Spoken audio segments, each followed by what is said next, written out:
just got here to Griffith, which is Australia's citrus hub. It grows about 30% of citrus in Australia, of which 50% is rejected, one of the highest rates of all fruit in this country.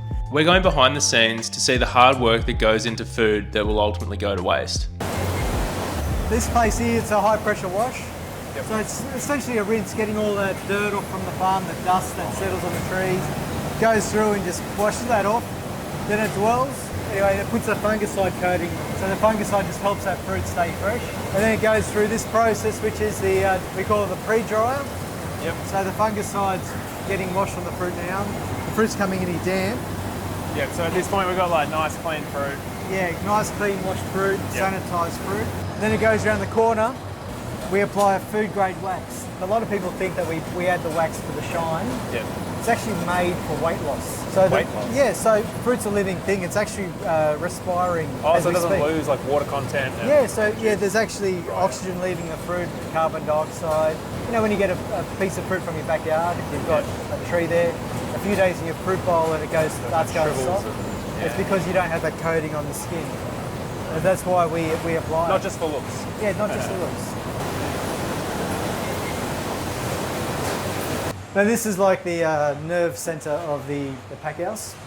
So this is an ellipse grading platform. You know, the more technology you have in the pack house, the more fruit doesn't make it to the consumer, because we're picking up the minutest amount of defect now. But it's usually the big supermarkets that want to have a better piece of fruit than the competitor. And so they'll continually push you and pursue you to get a better and better product at a cheaper and cheaper rate. And it just makes it really challenging. Wow. And it takes 70 photos of, or about 70 photos or something of each piece of fruit. 90 photos each piece of fruit. Yeah. And so if I pause on an image, if I turn on the defects, it actually shows a map of all the different types of defect on the fruit. And so we can go down and we can actually tell it exactly how much fruit to allow into each category. So this machine's called a small fruit eliminator. What it does, it's got a belt and a roller, and so anything that's smaller than that gap falls out and comes down the chute and goes into these bins here. So nothing wrong. It's a bit smaller than what you usually would see. Yeah, so when it gets down to this size here, we find that people tend to not want to peel them, but look, nothing wrong inside of them. What's the rationale on the size? Is it to do with, like, are they not as sweet, or they taste different at all? Or? Nothing at all, purely size. That's all it is. They usually peel well and they're bloody tasty.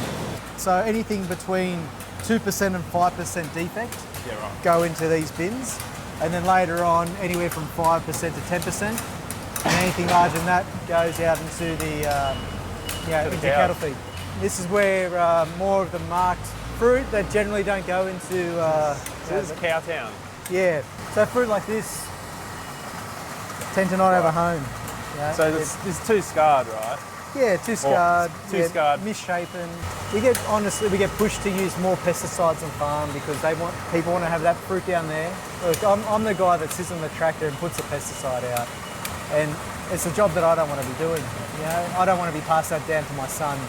And that's like fundamentally because to try and get fruit in the right shape, or less scarring, or less. Yeah. The consumer keeps demanding high perfection, and it can't be done with nature. When you're dealing with what we have out there, there's about 25 different little creatures out there that want to eat the oranges before we do. Nature's imperfect too. Yeah. So the last 12 months have been really fantastic growing season. Yep. So we've had low wind, we've had low heat, and so just optimal for growing citrus. So this year, packouts for export up to about 60 to 70%. 2 prior seasons with the La Nina effect, we were getting packouts of maybe 20, 25%. Those years here, 75% of the fruit was no home. When you get packouts of 75%, you pay the bills. When you're doing packouts of 25%, you're really questioning yourself about where the opportunities are. So we've just heard from Vito, a multi-generational orange and citrus farmer, about all the reasons why fruit is rejected, between supermarket standards and the expectations that are placed on farmers that are just unrealistic and crazy. So much food is rejected because of these reasons, and we want to change that, and we need your help. Help farmers like Vito by rescuing their rejected produce and saving up to 30% on your weekly shop. Join our rescue mission today and try a Farmer's Pick box.